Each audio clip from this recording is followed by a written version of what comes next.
কাঠ কাটা শেষ। যাই, এবার বোঝাটা মাথায় নিয়ে হাটে যাই।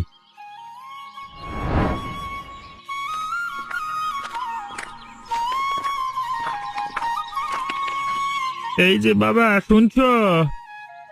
আমাকে বলছেন? হ্যাঁ, তোমাকেই বলছি।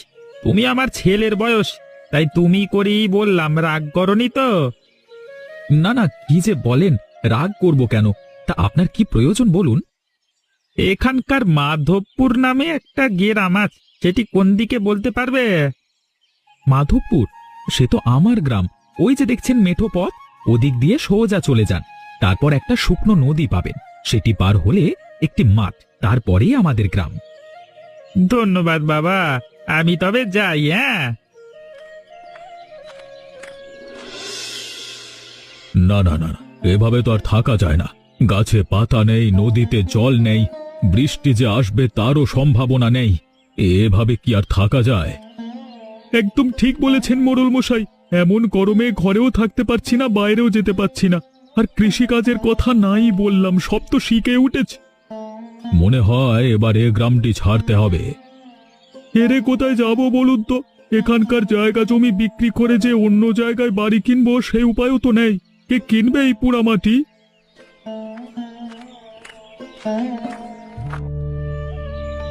প্রণাম মোড়ল মশাই, কেমন আছেন? আমি ভালো আছি, কিন্তু আপনাকে তো ঠিক চিনতে পারলাম নিকো। আমাকে চিনতে পারবেন না, আমি এক বিদেশি পরিব্রাজক, এদেশে ভ্রমণে এসেছি। বেশ বেশ বেশ, তা দেশ কোথায় আপনার? এখান থেকে অনেক দূরে, হিমালয়ের ওপরে। বাবা বাবা বাবা, সে দেশের কথা তো অনেক শুনেছি, খুবই মনোরম, কিন্তু কখনো যাইনি সেখানে।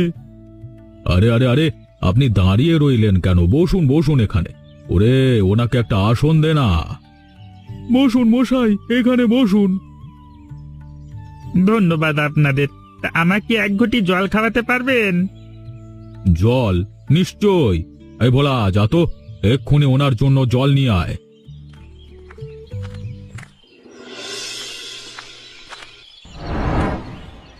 এই নিন মশাই, এই আপনার জল। কিন্তু এই জলটা এরকম ঘোলা কেন? এ জল আপনারা খান? হ্যাঁ, এখন এটাই খেতে হচ্ছে। গ্রীষ্মকাল তো, কোথাও জল নেই। গ্রীষ্মকালে জল পাওয়া যায় না? গরমে নদী নালা শুকিয়ে যায় নাকি? আর বলবেন না মশাই, এখন আমাদের গ্রামে সব কালই গ্রীষ্মকাল। সেই যে কবে গরম শুরু হয়েছিল, এরপর সারা বছর গরম থাকে। মাঝে